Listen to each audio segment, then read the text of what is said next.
Blood, lay the self. For me, what's wonderful about seeing real bodies doing things that might be unfamiliar is the fact that they are real bodies. It's a human being doing them, and you can't help but kind of construct narrative with that or make sense of that in that way. And for me, I've always been interested in the body slightly misbehaving, the body being slightly disorientated, slightly disjointed, and that creates its inherent beauty. So I think you can get there and pull out away, like stretch. It's really. Then, yeah, can you both go as low as you can in that stretch? Low. That's it.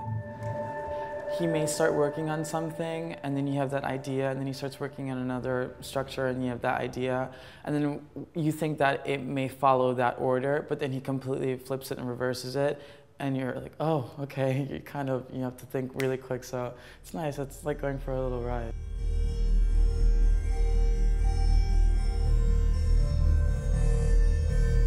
This piece particularly is about how thinking changed in the Age of Enlightenment, how all of a sudden, because for the first time scientists were able to do human autopsies, there was this whole new level of understanding about the body. At the same time, there's this French philosopher and writer called Diderot who compiled the first encyclopedias. And it started off this new inquiry into how the body worked, which eventually led to all sorts of developments in science to do with the brain and the brain and body kind of connections.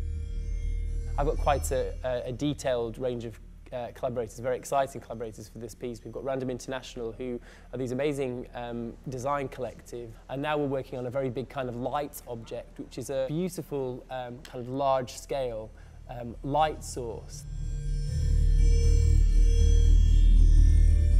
They emit light from all four sides, so you never see the light directly, or you never look directly into the light. You're much more confronted with what the light creates in terms of casting shadows, and then there's going to be some algorithmic behavior in terms of how light travels over the surface of the installation that will probably resemble or can resemble some sort of swarm movement, some sort of mimicking the collective behavior of a group of little artificially intelligent objects. I don't see it as a singular identity musically. It's rather a series of kind of snapshots and sort of moments.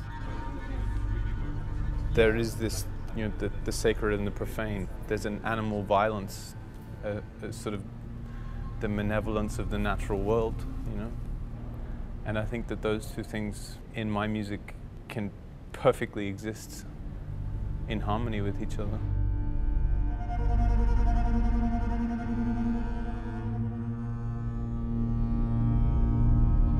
Can I just see what it looks like with just one movement of the legs, not down day?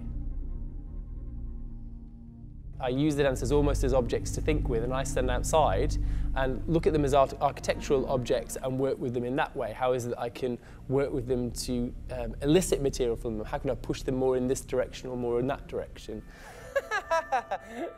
I think just one.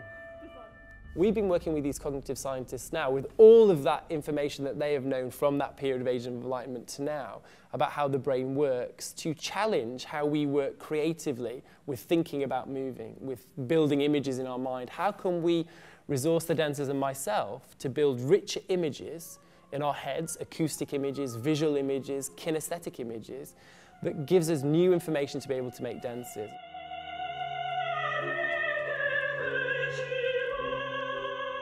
People often ask me about, how does my work here fit in with the Royal Ballet or the Bolshoi or New York City Ballet, and as if it was a separate thing, as if my kind of arm is over there and my leg is over in this direction, all competing and doing different things. And I think for me, choreography is all about practicing. And the reason I love working in the way that I do is that I have the opportunity to practice with lots of different bodies. But when I come back to my own company, this kind of engine, if you like, for my real kind of creativity where I've got the space to really explore, I feel I've got a lot of new information to be able to resource the room with. And the dancers therefore really feel that, and you feel that the pieces really make a big leap in terms of what that content is.